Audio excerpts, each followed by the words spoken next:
Have you ever rejected a job offer before? This happens all the time, but what are the main reasons? Let's talk about it. First reason is the person received a better job offer somewhere else. When a person is on the job hunt, they rarely only apply once.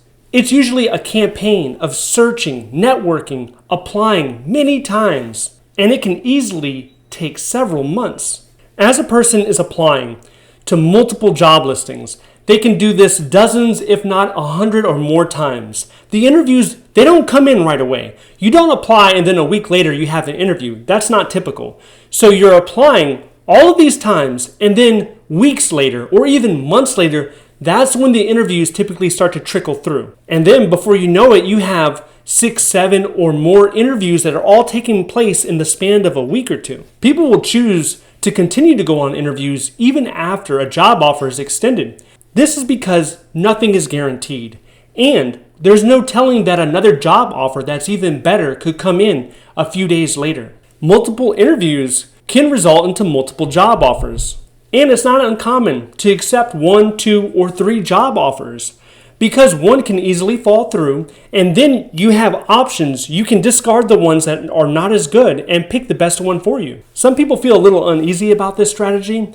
but it is important to do the best thing for you and your family in your situation. You better believe that the companies are doing what's in their best interest. You need to do what's in you and your family's best interest. Next reason is they didn't like the supervisor during the interview. Unfortunately, when we're applying for jobs, we do not know who the boss is going to be. You don't know what supervisor you'll be reporting to. And in your interview, you should be asking the question, who does this position report to?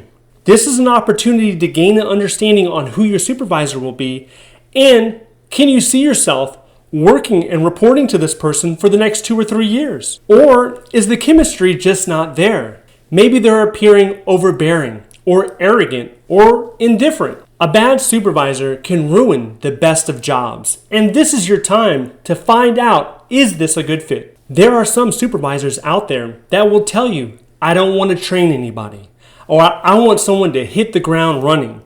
So, if you're looking for mentorship or leadership, you might not want to put yourself in that environment. Remember that interviews go both ways. They're qualifying or disqualifying you, but you're doing the same with the company or organization. Employers typically interview 6 to 10 people for a job.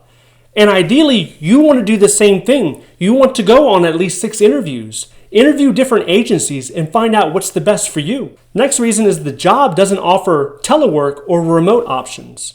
Some job announcements list that a job is telework eligible or remote work eligible. But during the final offer, HR retracts that and they say, oh, clarification, there is no remote work. This could be because the manager actually wants the person physically in the office for the first several months in order to gain proficiency on the task before they're allowed to do remote work. And this situation happened to me when I worked at the Department of Veteran Affairs. This was before the pandemic. So when I first showed up, remote work or telework wasn't even an option. My supervisor told me that she wanted me to stay there for at least a few months to get the hang of things, to start to understand the terminology, to understand the culture of the office before I was able to have permission to work from home. And of course, every agency is going to have their own local policies, so it'll differ agency to agency. Another reason that this can happen is HR just messed up the job announcement. They did a copy and paste job. Somehow they inputted it. They thought it was right, but it was wrong. So they have to cancel it completely. Understand that these days, most federal government jobs, especially if you're looking at administrative jobs, they have some sort of telework agreement built into that job, even if it's just once or 2 days a pay period. The recent pandemic has displayed and showed time and time again that a lot of government work can be done in a remote work setting. Next is the person never intended to accept the offer to begin with. Some people go into interviews with the intent of not accepting the job offer, and this can be done to build confidence or to just see what their worth is on the marketplace. Are companies even interested in you? And what type of salary could you be pulling in? Now, there's less effort when you're attending a virtual interview through Zoom or Skype, but this practice is even done sometimes in in-person interviews. There was a time where I interviewed with the Department of Labor, and the interviewer asked me directly, do you have other job offers? Are you considering any other job offers? Or are you taking this opportunity seriously? Basically is what he was trying to say. He wanted to know if a job offer was extended, would I accept it? Now I told him straight up, I had a couple of job offers, but I am still seriously interested in this position. So as a result, I was still extended a job offer by that agency.